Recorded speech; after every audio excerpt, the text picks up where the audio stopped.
Good morning, everybody. Welcome to Living Astrology with Janet Hickox. Grab your cup of coffee or your tea, sit back, and let's chat about what is happening up in the sky above for today. Actually, we're going to take a look ahead at the week. And yes, so yesterday I got home from my trip and I had a brand new laptop here waiting for me. So I'm now using my new laptop, but it doesn't work the same way as my other one. So if I make big mistakes, you'll understand, hopefully, that it's because I don't know what I'm doing yet. And Terry was actually kind of surprised this morning that I was even going to use my new laptop. And then I get all into this and I realize I don't have enough USB ports on this computer. I specifically asked the person when I bought it, which I bought it sight unseen, it was online, how many USB ports. And she's like, oh, it has 3 USB, regular ports. I'm like, okay, perfect. Only it doesn't. It has 1. And it has 2 on the other side that are USB-C ports. And I don't have any equipment that uses USB-C except the pen that goes with my handy dandy little computer now. And so I had to order one of those so that I can use my headset, so I can use my regular mouse if I'm, typing something long. I like to have that mouse. So just crazy stuff, trying to get, back into the swing of things, but using a completely different system. However, I do like the way that this system works out. And anyway, so thank you guys for being here this morning. We have a lot to talk about. Because this week is, a transition week. We're moving out of the June and into July as we get to the end of the week. And July brings up different energies, even though, we've already had the Sun and Cancer energies here with us. As we start to move further into July, we get into the heart of the sign. And so today, what I thought we would do is talk about the moon and where it is today, and in the preliminary run up to the new moon tomorrow, right? Tomorrow we have the new moon in Cancer, and it is a powerful one. And I'm going to introduce a new concept, although somebody brought it up last week. And so thanks for the preliminary. But I want to talk about what the patterns are in that particular new moon and how it is that we're going to be able to have some really interesting things happen in July, even though we've already had some pretty interesting things happening in June. Sorry, I don't know how to silence my notifications now. And yeah, no, I don't know. I'll have to figure that out. So note to self, remember how to do that. Find out how to do that. At any rate, so let's dive in a little bit and talk about what is going on with the moon today. So the moon is in Gemini, and I realize it's kind of been in Gemini, or it will be in Gemini for a while, as it doesn't leave the sign until tomorrow.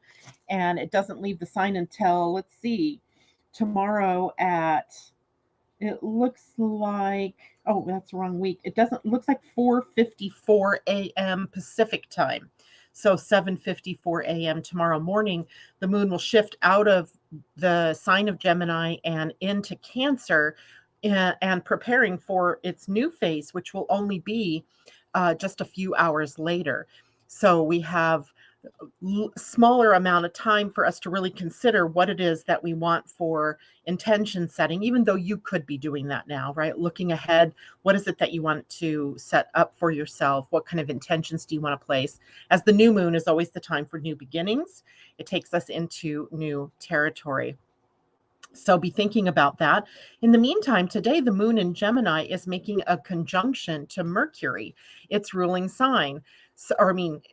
The Mercury in Gemini, that's empowered because it's in the sign it rules. So with the moon connecting to Gemini, we may find ourselves in a more chatty position today, wanting to talk more. Maybe we're listening more. That would be a good thing too for Gemini energy, be more in the listening mode. But as well, it has an effect on our mind, and bringing, a little bit more emotion to how it is that we are thinking. So if we're thinking about something in particular, we may have more emotion behind it. And then because that thinking is also affecting what we say, we may find ourselves speaking more emotionally today. And at the very least, just being more openly emotional in how it is we speak to one another. But you might also see that playing out in the outer world, people's emotions kind of on edge, people, getting their minds and their thoughts being triggered, and that affecting how it is they say what they say. We also have a trine to Saturn. When the moon is in a trine to Saturn, we have a good flow between the two. So emotion is not Saturn's bailiwick, right? It just doesn't understand this concept of emotion. It's pretty much, task oriented. It is doing things by the book. It is doing things in a stepwise progression. It's about duty and responsibility. Who cares that you don't feel like it, you're duty bound to do something. But then the moon comes along and adds that emotion to it and triggers perhaps some emotional feel good, but also some emotional fortitude around getting things done, right? Getting in kind of getting in alignment with what you need to do to be disciplined and to be on task. So that one is probably pretty good. Although along with that can come some feelings of maybe I'm going to use the word melancholy. It's not it's not specifically depression feeling, but it can feel a little bit low. But it should pass pretty quickly. It's not something that's coming and sticking. It is the moon, by the way, so it's moving, right? It's moving through. Then we also have a sextile to Mars revving up the action, and also a square to Neptune. And that's the one that we really want to pay attention to, because it is the last major aspect the moon is going to make before it moves into the sign of, I'm checking really quickly because I think it does make a square to Jupiter. It does. There's a square to Jupiter tomorrow before the new moon, or at the new moon. It's almost exact.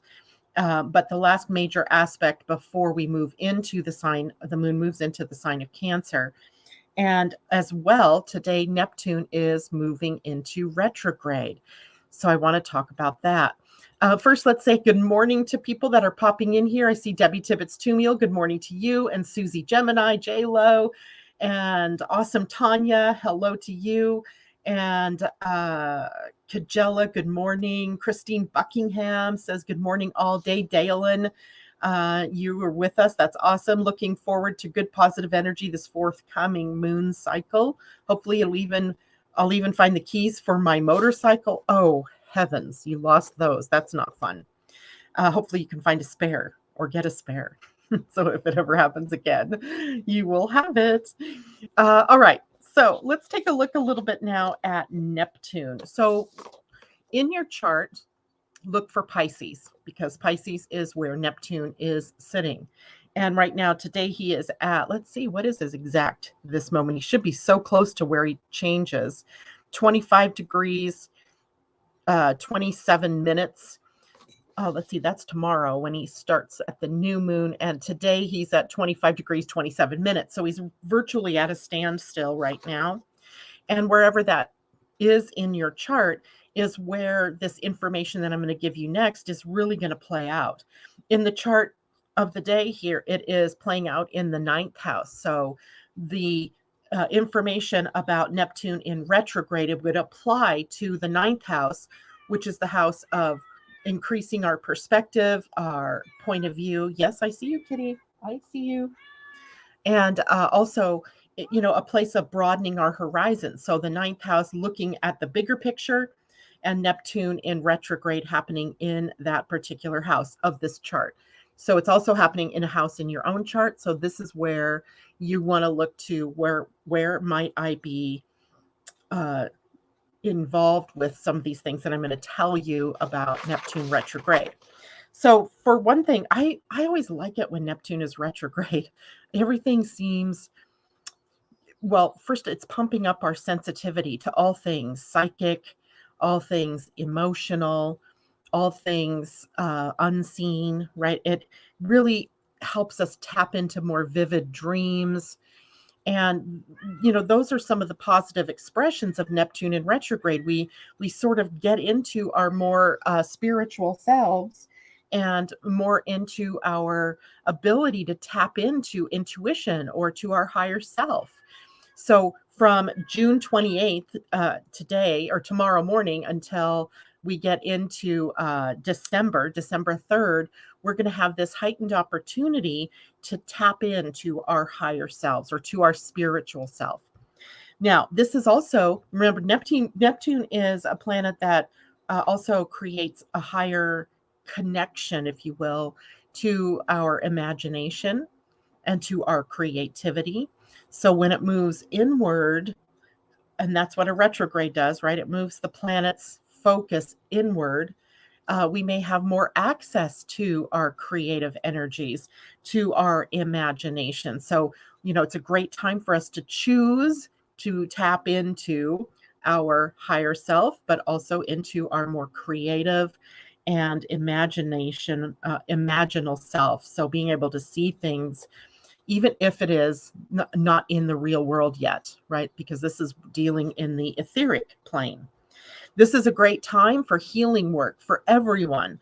So no matter what Neptune looks like in your own personal chart, a Neptune retrograde allows us the space to tap into healing from a more etheric point of view. So not just healing from the medical point of view, but healing our emotions, healing the things that going into different healing techniques, right? More of the metaphysical healing techniques, and it including things like hypnosis, or like the work that I'm doing, going into the Akashic records now, or into soul alignment or soul stories, because it gives us this opportunity to dive into the subconscious.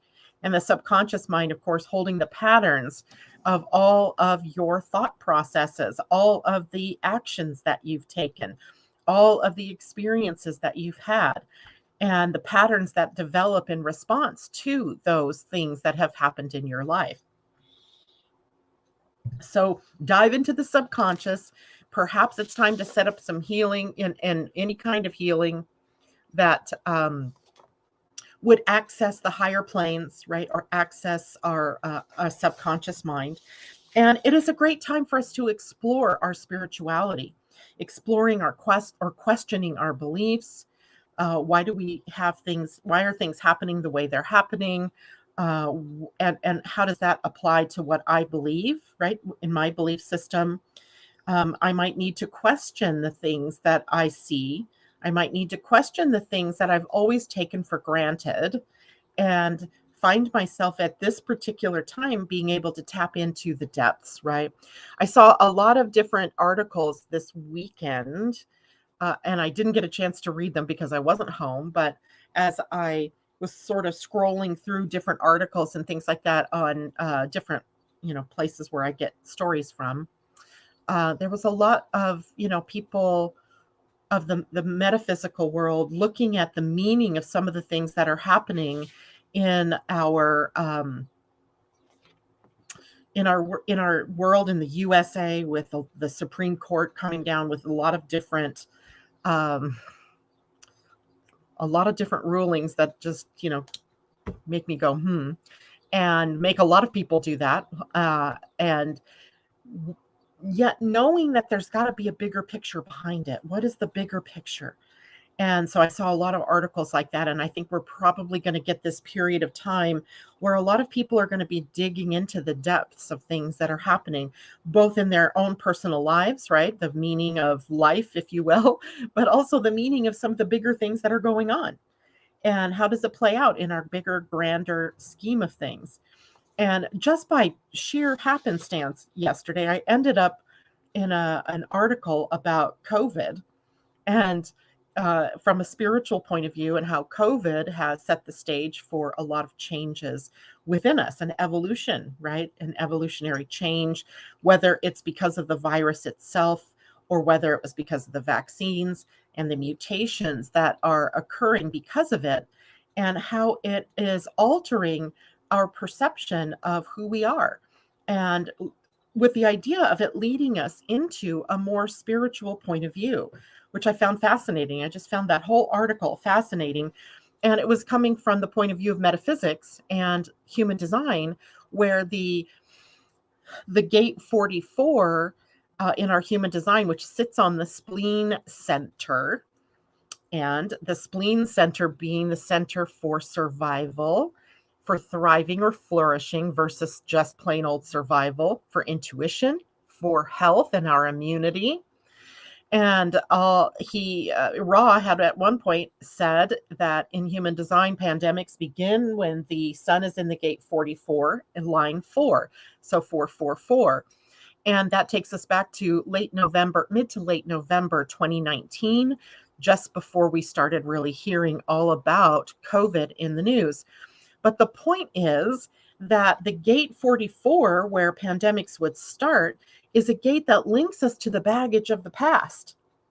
And the baggage of the past being something that we need to release and let go of.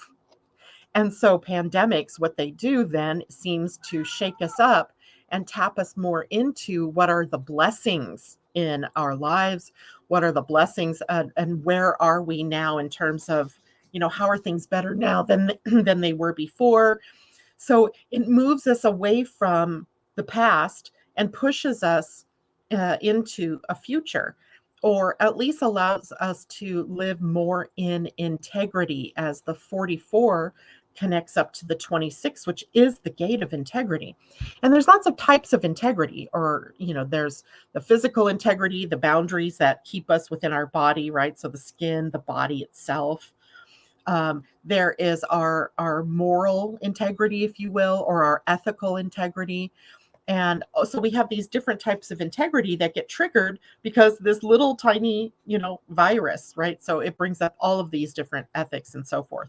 And now with Neptune turning into retrograde, we have sort of the time or the inkling or the wisdom or maybe the intuition to see things from that different point of view. So not just looking at superficially what's going on, but if we could look through it holographically, right? Seeing into the layers of something that's happening without judgment, right? Without judging what it is, how it should be, what it should be, judging ourselves or judging other people. So it's going to be an interesting time. And it's a great time for meditation, yoga, and contemplation on that level. This might be a great time for us to, maybe I'll start a Gene Keys class of sorts, because it might be a really good time to look through and contemplate some of the deeper aspects of ourselves. But now we also have the negative side of any transit or of any planetary movement. And in the more negative aspects, we might bump up against denial, right? Denying we have a problem, denying there is a problem, denying we have anything that we need to do differently, denying denial. So we want to be very much open-minded during this period of time. It also tends to trigger up areas in people's lives where they've become too codependent, where they are not standing in their own power. And again, that's going to depend on the house that it might be in your own chart. For example, if it's in an 8th house situation in your natal astrology chart, you may have, issues around change, right? And getting stuck, staying in a place and needing to make some change. So again, it really depends on where it is happening in the chart. And as well, disillusionment, disappointment, blame, shame, guilt, some of those more negative, less easy to identify where it's coming from kind of emotional energies can also be triggered while Neptune is retrograde. But the really good news is if you take that in and you use it as a way to discover more and more about yourself, you might come back with some really stellar aha, epiphany revelations about yourself and about who you are in the life that you're living. And even some of the things that might have, dogged you in the past could come up for you to release. And never, ever, ever forget that the planet Neptune really taps us into the higher order spirituality, but that higher order spirituality is where the bigger energy of love is. So we have unconditional love energy with us that we're taking and moving inward, right? Retrograde energies take the energy of the planet and move it inward. So if we want to see love in the outer world, it has to begin within us. So we have to become more unconditionally loving toward ourselves in order to see more unconditional love in the outer world. So I hope that makes sense to everybody.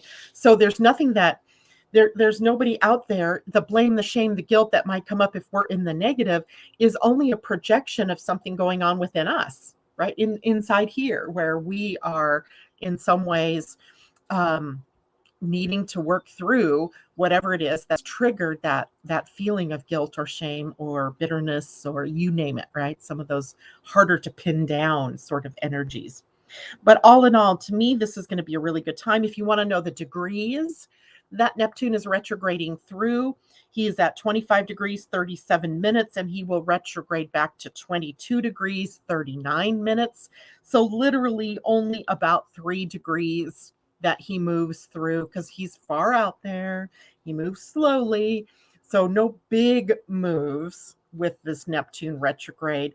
Probably the continuation of things that you've already been working through spiritually, or things that you've been working through emotionally or psychically or through your dreams. You've probably already had some form of idea dropped in on you about what it is from the spiritual point of view that you're working on. So don't expect any big, loud explosions like you would with Uranus, but maybe more subtlety in what it is that you are recognizing in yourself, right?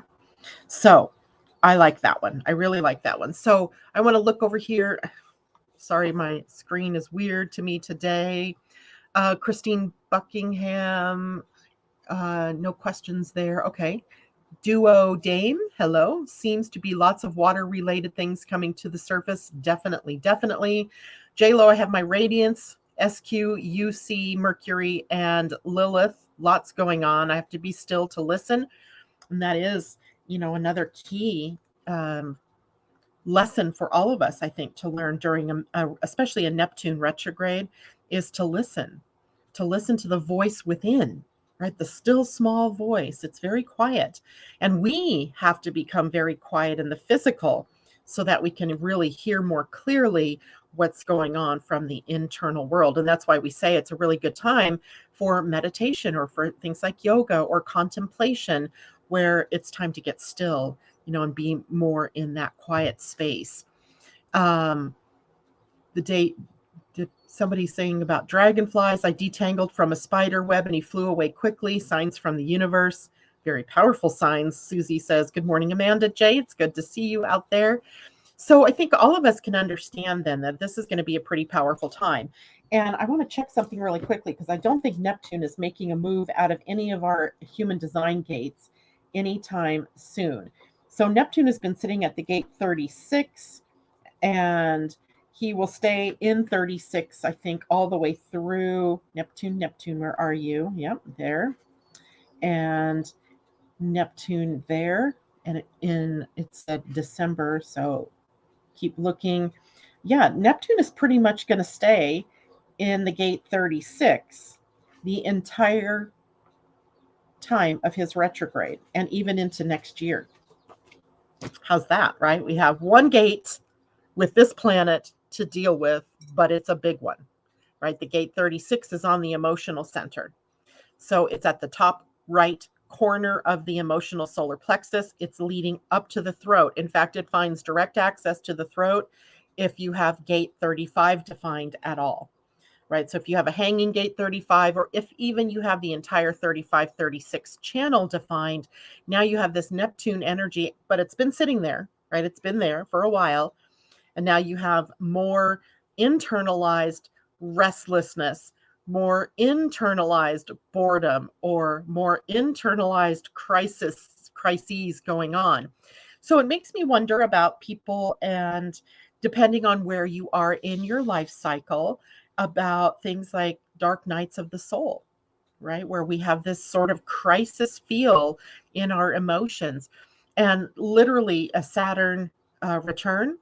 Either one, right? The one at age 28 to 30, or the one at 56 to 60, or 57 to 60, 58 to 61, somewhere around there. And And maybe even if you are at your Uranus opposition, this time can feel like you are moving through maybe even a Chiron return, moving through some kind of internalized crisis time. The key is to not make big decisions based on what you're feeling in any given moment, right? Feelings, remember, solar plexus, emotional energy flows in waves. So it has high and it has low and all the points in between. So if you are making a decision based on how you feel in this moment, you're probably making the incorrect decision. And again, all of this is going to, you have to know your own chart. You have to know how this is going to placate your chart or play out in your chart. So for example, in my own chart, I don't have 35 or 36 defined. So this generates a 36 that just hangs there, right? It's just hanging.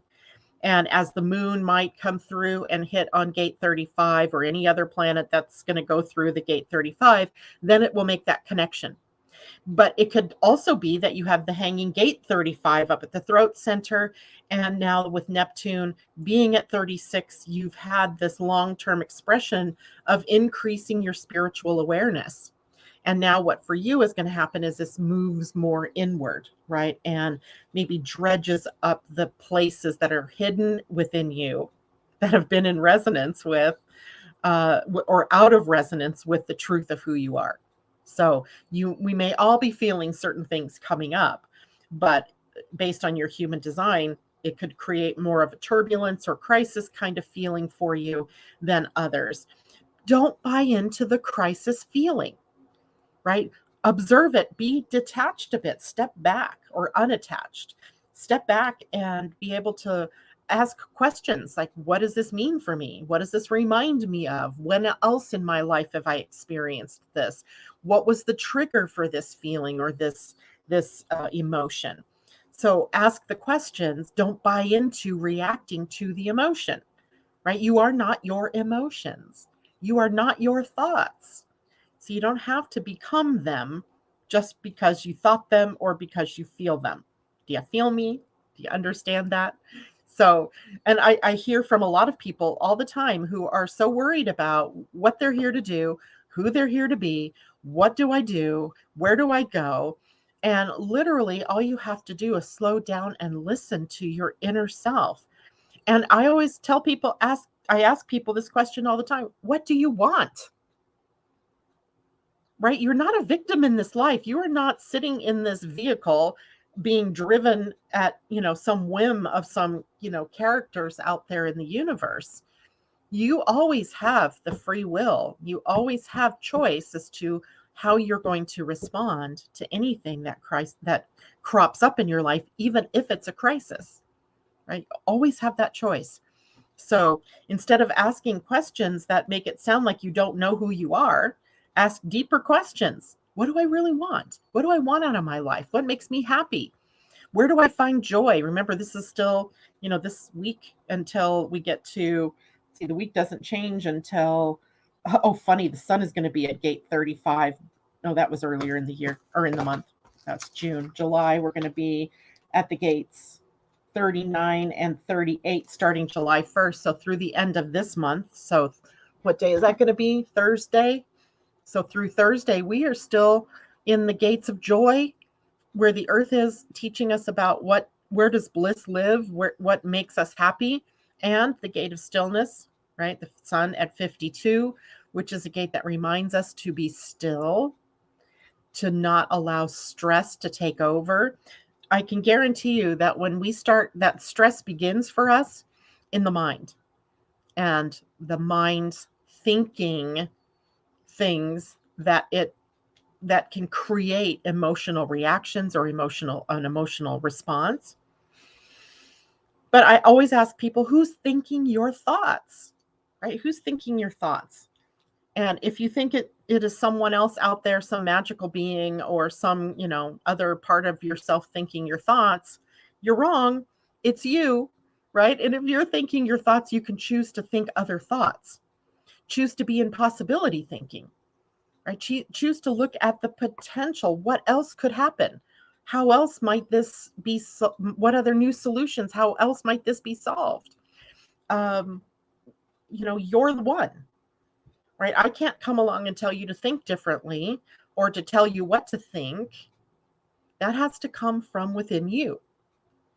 And you are always at choice. So I'm going to give you a funny example of this. Last night, before I went to bed, this was stupid, but I was watching some kind of crime show, and it's been hot the last day or so here, or hot compared to what we're used to or what we've had all spring long, right? Suddenly it jumps up to 80 degrees and we don't know how to behave. But we also don't have air conditioning, so you can't really cool the house down. And when I went to go to bed, it was still 70 something in the house. And I was loath to close the windows, right? I just did not want to close down my windows. But then I was also finding myself fearful from some of the stuff in the show that I was watching about people breaking into people's houses because they left their front door unlocked, or people that, break in through open screen or open windows, even if there's a screen. And I'm like freaking out. So I found myself lying in bed, tossing and turning, thinking about all of this, what if stuff. And I went, okay, you have the choice here. You have the choice. You can get up and close some windows down till you feel more comfortable, or you can choose to just see your house as being protected and not those experiences not being attracted to you. I mean, I had choices. Or I could have just laid in bed, tossing and turning, worrying about all of this stuff. This is minor. This is not like some huge giant storyline in my life or in anybody's life, really. I mean, this was a moment. But the choice I made was my own, right? Terry was already sound asleep. He's not making the choice for me. And I got up and I went and I closed the windows. Our windows open out, like I forgot what they're called, dormer windows or something. They open out wide. And so I just chose to close them down, lock them in place at a narrower opening, because they open wide. A person could just fit through the entire window. And then our doors were closed and locked, so I wasn't too worried about that. Then I get up this morning and I realized we didn't even lock our front door last night. But because I changed my frame of reference in what I was worrying about, because I took action that aligned me with more peace, it didn't even bother me, right? I didn't realize. And obviously I woke up safe, right? I woke up safe and sound. And it's just a minor thing, right? But all of us have those little bugaboos in our lives where we're worried about something. Something triggers this thought. It's always going back to the thinking, right? It was going back to the thinking. And it's our thinking that can create a feeling, an emotion of danger or scared or fear or paralysis or you name it, right? Worry, more and more worry and worry about something or about nothing even, right? I don't even know how I got myself into that. And so everybody just stop and think for a minute. What about your own thoughts? Where are they leading you? Right? Where do your thoughts lead you? Because now is a time to really get to a point where you can hear what's going on from within you. And it's perfect because if you do that contemplation work sort of today and even into, tomorrow before we get to the new moon, then you can set some powerful intentions for the new moon that include perhaps a new mindset. That maybe includes a new way of being in your spiritual self. It's cool, right? I think we are empowered, in other words, right? We are not lacking power in terms of what we think, right? That's purely in our realm. So in my natal chart, Neptune is in Pisces. I need to get in your natal chart, Neptune is in Pisces. Are you sure, Day? Because that can't be. It can't be. Neptune was, let's see, if you're about my age and I'm 61 now, we had it in the sign of Scorpio. Neptune was in Scorpio because Neptune is in Pisces right now, right? And it takes 165 years to go completely around the chart, so it can't possibly have been in Pisces when you were born. But likely in Scorpio, because I think, and it's hard to say, maybe you're a little bit younger or older, but take a look again and see what sign it's truly in. Susie, Gemini, possibilities. Yes, yes, yes. Possibility thinking and taking responsibility for your thoughts and not letting them run away with you. Like mine were running away with me, thinking of all kinds of scenarios, like stupid scenarios. Really. I mean, sure, it could happen, but if I'm focusing on it, do you think I'm going to avoid having it happen, or am I going to be maybe sort of attracting it? Right? So we have to take responsibility for our thoughts in every single way. Every single way. It's your job. It's your job. And yet, we all, even me, I know better and I can get caught up in it. So let's take a look then at the new moon. Time-wise, we're doing good. If you guys have questions or comments, go ahead and put those in. I can't scroll as easily as I used to with my other computer because I will later in the week. So I might miss questions. If you had a really good question and you think I missed it, please type it in again and let me know. Or if someone's out there that wants to, ring my bell, please do. Tomorrow, then we have the new moon in Cancer. The new moon is the time when the sun and the moon come together. They embrace and they get new marching orders, seriously new marching orders about what direction we are going to go. What are our intentions? And oh my God, Terry Hickox. I just realized that he put SpongeBob on the bed with my picture taped to it, which he did while I was gone for the weekend because he missed me. He's so sweet. And I just realized that over my shoulder, the shoulder is my own picture on SpongeBob's face. Hysterical. Okay. That totally took me out of what I was talking about. So what was I talking about? The new moon. A new time of intention setting for us. And in the sign of Cancer. So now we have the sun in Cancer. And this is a time of family. This is a time of finding out what are our security issues, right? What are our safety issues? What are the things that take us away or that we become overly protective of ourselves against, right? Cancer is the sign of the crab, and the crab, knowing it has this hard shell, and when it senses danger, it moves sideways away from it, right? So we always get this kind of idea that we don't hit something straight on, but we kind of take the sideways trip around the block with it.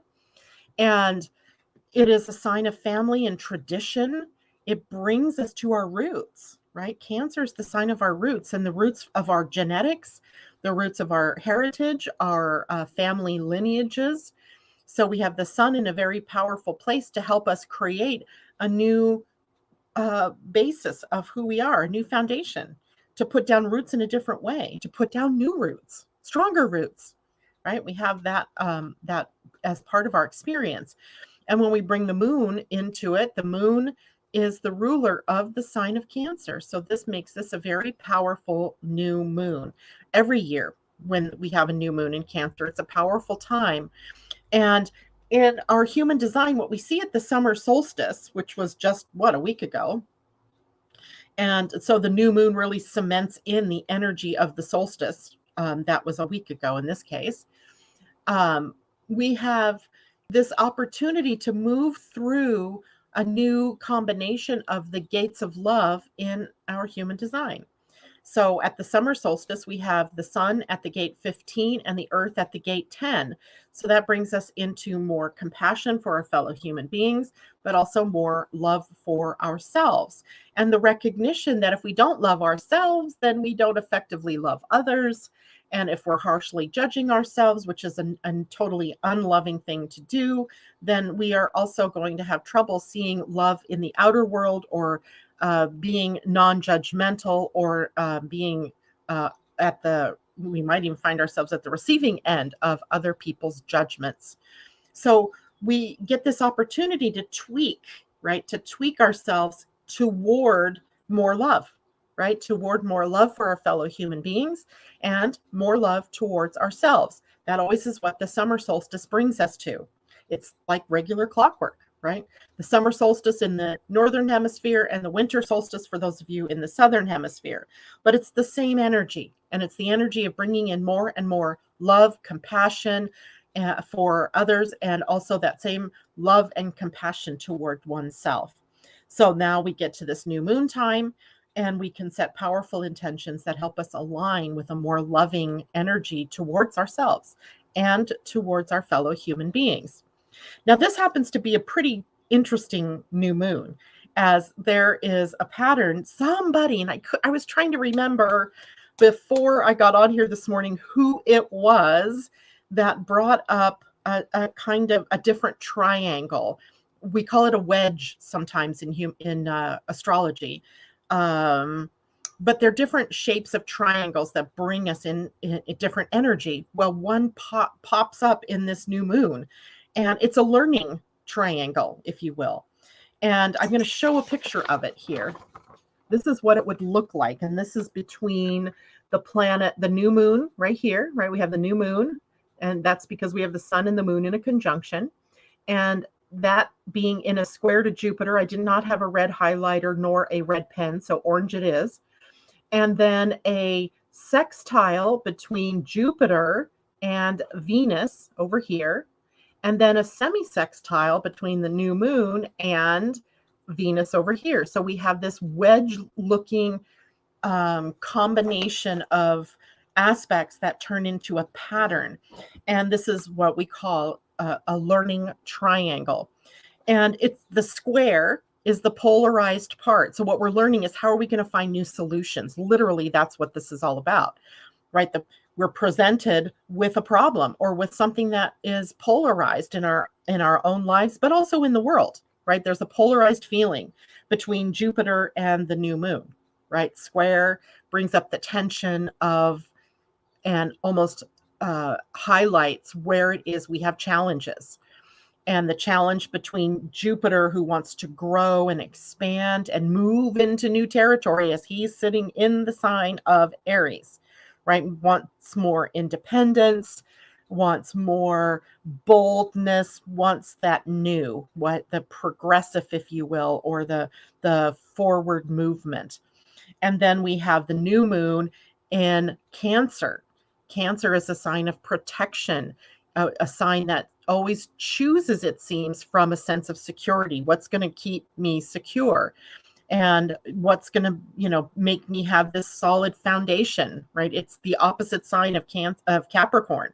Capricorn energy is about building a solid future based on duty and responsibility and goal setting. And on the other side, Cancer is applying that to home and family and the stability and security that we build through our homes or through our lives that we've built, right? Our families, etc. So we have this square, right? That's changing the fundamental basics of who we are in the world at the level of tradition and at the level of foundations, right? And then Jupiter in a sign that just is raring to go forward. So we have the tension here of that part of this triangle at the new moon, the square, right? Then we have Jupiter in a sextile to Venus, and the sextile is a place of harmony. So we have tension, and then we also have harmony, right? We have harmony built in here, and that's between living from our values, Venus in Gemini. And I feel like, looking at the USA right now with the things that, that the Supreme Court has done that sort of divide us almost from our original vision of the Constitution, yet divide us also along ideological or beliefs, like religious backgrounds. And maybe what this new moon can afford everyone that in the US, but also around the whole entire world, is an opportunity to go back in and look at what are our values. It should be a question about, well, what do we value, right? What are our values? And also for your own personal life, bringing it in now to you personally, what do you value, right? And where might your values be split, right? Gemini is a dual sign. And the duality in Gemini might suggest that you're saying one thing and doing another, and or that there's sort of a split going on. We could go in two different directions. So the sextile is designed to bring harmony, right? To bring harmony into it. So living, it seems like very simple. We live from our values. What do we say we value?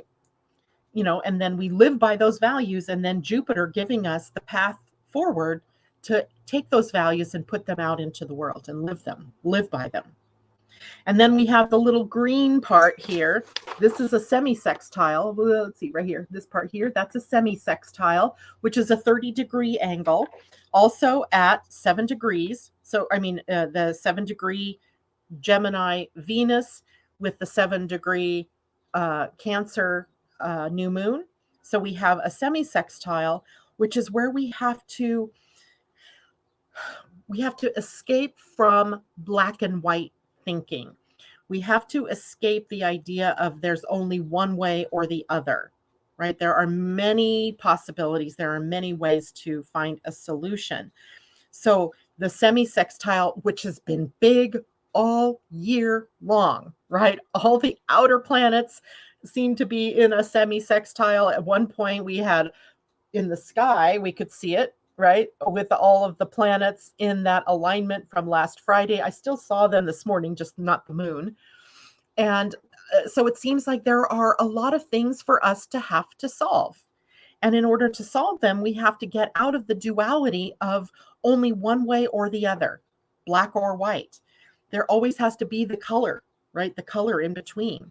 So one of the meanings of this particular moon might be, how do we find new solutions to old problems in our personal lives, but also in the outer world? So the new moon in a square to Jupiter brings on confidence and proud energy, lucky, kind of the feeling of we're on top of the world. But then because it's in conflict with the new moon, what we may be doing is overestimating our abilities, overestimating the time that we have to do something. We might be overestimating our resources, right? Money, because Venus is involved. We might maybe some of the experiences we're having in the economy, or because of an overestimation or an underestimation even of the impact of stocks or the impact of COVID on the economy, or the money that we all got during that period of time, and inflation and all of these pressures that are coming to bear on the economy. So the best thing here during, to solve this tension isn't to overdo. It is to not overindulge, right? That's the tendency that Jupiter and the moon and sun, particularly the moon in this square, can bring us. Overeating, overdoing, overthinking, over-imbibing, overestimating our worth, overestimating our time, overestimating our resources. So we want to be very careful that we stay with proportions, right? We're in proportion.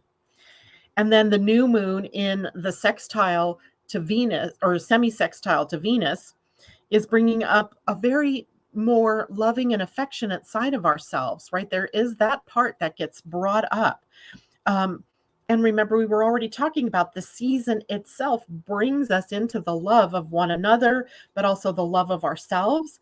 So our love for family, our significant others, our friends, ourselves becomes more unconditional, can become more unconditional, or it can also be where we see that we can't be very unconditional in the way that we are interacting with others. But the idea here with the new moon and Venus, it's easy to solve the conundrum. It's easy to solve the paradox. It's easy to solve the conflict if you just remember that it all starts with love, applying more and more love, unconditional love to the problem, right?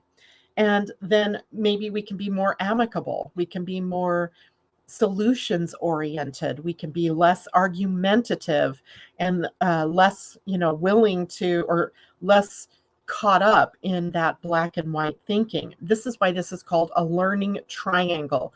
We're learning to solve problems from a different aspect. And then, of course, the sextile between Jupiter and Venus is all about harmony. So the exact opposite of the square of Jupiter to the new moon, which brings polarized duality thinking and conflict, is the opposite with Jupiter and Venus that brings in harmony. So we have both, kind of a Libran balance, a Libran dance here of balance, bringing us to a way to move through even the worst of our challenges by using possibility thinking, right? Getting ourselves outside of the box. And, those are the major signals that come up from this new moon. And it's huge. And it's also playing out in your own life. So that little wedge that I showed you here is also somewhere in your chart, wherever it is that you have Aries and where you have Gemini and where you have Cancer. Those are the three signs. So you can almost imagine that if you are a Gemini, an Aries, or a Cancer, this is up in your face. And for the rest of you who aren't those three signs, it's going to be different how you go through this based on how your chart is set up, what planets you might have in those signs that are being affected by this learning triangle. But it's there. It is a really interesting, I think, time. And we also can see, and you don't hear much about this, but we also have the Black Moon Lilith at 8 degrees of Cancer. So she's very close to the new moon within a degree. That's bullet burn, right? That means it's impacting. And the Black Moon Lilith shows us our blind spot fear. Like, what is a fear that is collectively now? This is the collective one. You may have a completely different one in your own personal chart. But there's this other fear, and the fear is going to be in Cancer about not being secure, not being stable, not being able to be safe. And so we enact more protective measures. There's a fear underlying this, a fear of rejection or a fear of abandonment. So we might have that coming up collectively for sure, but also maybe in your own natal chart, this might be happening for you as well. So this might be a time where, if it were me, I would list all the fears I had and then open up to what are the possibilities, how I can move through that fear, right? Because I want to set new intentions with the new moon. So my new intention might be, about how I'm going to move forward without taking on the baggage or taking with me the baggage that fear holds us to, right? The old thinking, fear paralysis, right? Not being able to move, getting stuck. So we can move forward with all of this. So we have great energy for us, it would seem, especially because Neptune turned retrograde. It just makes this an easier process, I think, for us to tap into that inner wisdom, the inner voice. What are we hearing from the inside? And how can we work through that? That's the big key, because we want to work through it. We want to work through it, right? Awesome, Tanya. It was me. What was you? Awesome, Tanya. J-Lo, thank you for the reminder. Please take a moment and hit the like, the thumbs up, whatever you are in. If you're in YouTube, it's the thumbs up button. If you are watching me on Facebook, it is the like. Please share the video with your friends or your networks or your family. And as well, if you are on YouTube watching, please, and you haven't done so yet, hit the subscribe so that you'll be notified of the times I come on air.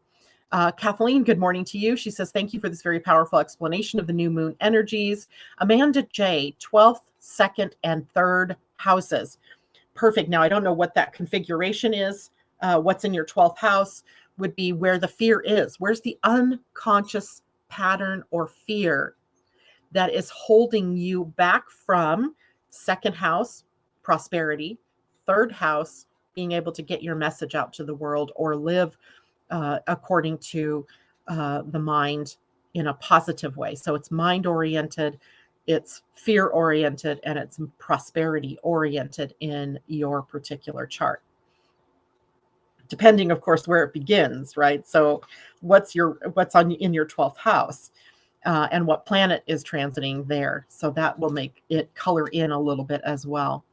Bye, Susie. It's good to see you. Much love, everyone. Have a beautiful day, she says. Natasha, good morning. She says, thank you, Janet. There were dates that I may need to navigate with in August. My humans wanted to pull back and think. My spirit wants to call in the rivers of synchronicity and let it work out. So the dates I'm thinking you mean for Neptune retrograde are from June 28th, actually June 27th for us in the US. All time zones have it today. So from June 27th until December 3rd. So August is planted right in there. And I think on Friday, what we'll do is we'll go and look through all of the separate big aspects that Neptune will make while retrograde. So that might help you kind of dial in August for you. So tune in on Friday or watch the video from Friday. And JLo says, interesting. Yesterday I asked, what past life was I feeling the energy for?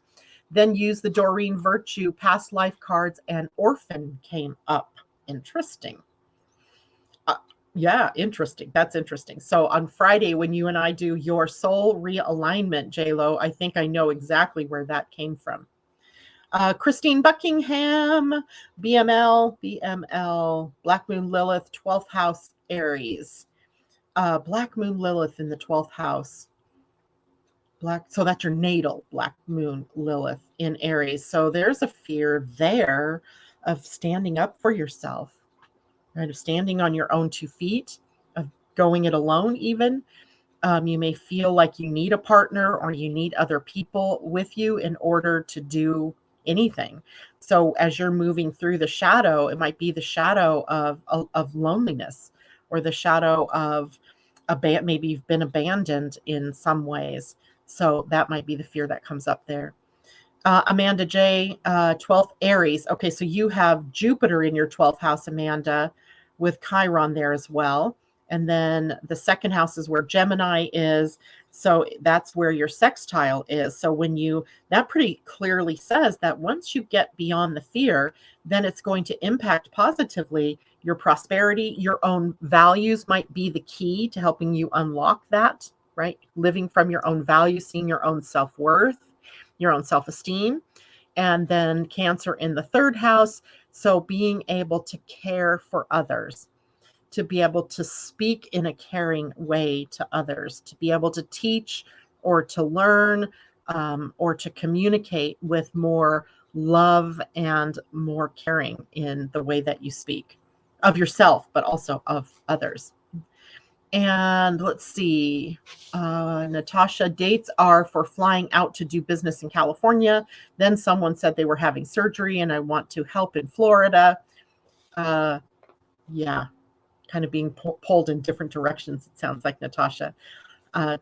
Maybe time to take a look at your solar return coming up. I know it is. Christine Buckingham, makes sense. Thanks, Janet. You're very, very welcome. Okay, any other questions? Go ahead and type those in. And I want to pull us a card for the week. And I'm going to pull us a Galactic Heritage card and an Animal Spirit card, 2 of them. I want to knock my coffee over. Move. A Galactic Heritage card, because some of the concepts and things that we're really learning are so that we can be in preparation for becoming more of a galactic citizen, right? I mean, the one thing that I know that I never thought I would say out loud, much less on a show, is that we are really, there are really lots of galactic people out there. And they really want us to be able to mature to the point that we can enter into the galactic stream, meaning that we can become galactic citizens. We can participate in the bigger picture of evolution. And in order to do that, we have to work through all of these different things in our own selves.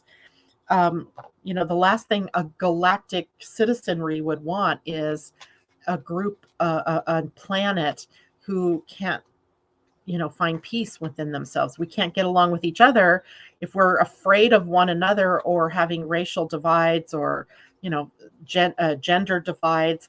Then how could we participate with what are literally, millions of different kinds of life forms out there? So we have work to do in order to move ourselves forward. Oh my goodness. So we have this again. Masculine principle. Somebody got this card in their own personal reading last week, and I don't remember who that was, but we have the masculine principle coming from Lyra of the past. Lyra of the past, masculine principle, card number 12. So quit our warring ways, perhaps, or bring our balance in. I can't remember exactly what this was about. The ancient Lyran civilization is often described as reflecting the masculine principle. As the civilization grew, it moved out into the galaxy, settling planets, sometimes engaging in war and seeking ways to perpetuate the species. They were the builders, protectors, and architects of a society. Both masculine and feminine principles exist within everyone. It is important that they remain in balance. This card asks you to work with your inner male energy. Listen to what it has to say and embrace it. This will help to heal an old karmic pattern from the days of ancient Lyra. Lyra was the first civilization that expressed polarity, setting the template for our exploration and healing of polarity for millennia afterward. One way they expressed polarity was through their masculine focus on external reality and in their attempts to manipulate physical reality according to their desires. Again, this could be a positive or a negative expression, depending on the intentions behind the actions. If you have this card coming up in your reading, it is asking you to look at your inner and outer male-female balance. If you see where this is imbalanced, work to bring those energies back into alignment. You may be acting from an old template of ancient Lyran times that is ready to transform. Keep in mind that this is also the card of the warrior. In ancient times, you most likely had a lot of experiences as a warrior and may still have those qualities within your nature. Look at how those qualities can be used constructively instead of destructively. There are always times when the warrior energy is useful. Attaining the mastery of a true warrior, even a spiritual one, means understanding when to use that energy for the greater good.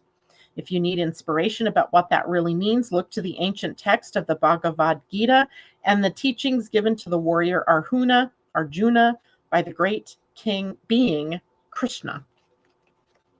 Right? Masculine principle, Lyra of the past. So apparently we can take our cue and what we need to bring more of into our lives and into the world by looking at what was going on in the Lyran constellation, which had lots of interesting things going on.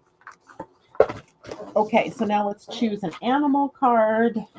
That can be our guide, our spirit guide for the week as well. And Amanda, just been realizing, this card jumped literally. I need to work on my own values to help with boundaries and communication. Perfect. And you're most welcome. Catherine Worcester, it was you that got that card. So here now all of us are getting it. The universe thought it was such a great idea for you that we all get to experience it. This is our animal card for the week, and I think it's fun. It is the hummingbird spirit. Be here now. You can, I don't know if you guys can see the frame on my design here, but you can see my little infinity hummingbird. And this is card number 34, which is a 7. Highly spiritual. Hummingbird spirit. Be here now. And it's also a little bird that represents joy. So let's see. What number is that? 34. And here it was right side up. And it says, the hummingbird's wings beat so swiftly it can hover in seeming stillness as it drinks deeply from a flower. Hummingbird spirit comes to remind you that the beauty and sweetness of life is in the eternal now, the timeless present. Here and now, you are becoming the person you wish to be, to have the experiences you wish to have. Focus your energy on the flower before you, for what you desire is being provided. Yes, there are blossoms everywhere. The choices can be dazzling. Hummingbird Spirit's message is that you have no need to go about in search of something better, for all that you require and desire is before you. You will know this as you become still, feeling your connection to Spirit who loves you unconditionally and will always provide for you. I think this is a perfect card for Neptune Retrograde, for the new moon, and just in general for the week, especially with the sun sitting at the gate 52, which is about, in its highest expression, stillness. I love it. Coherence. All right. That is it for me today, guys. Thank you so much for being here. I will see you on Friday, which will take us into July, believe it or not, July 1st. And I think that is it for me today. Thank you so much for being here. Much love to all of you. Remember to love yourselves as much as you love others. And I will see you on Friday. Take care.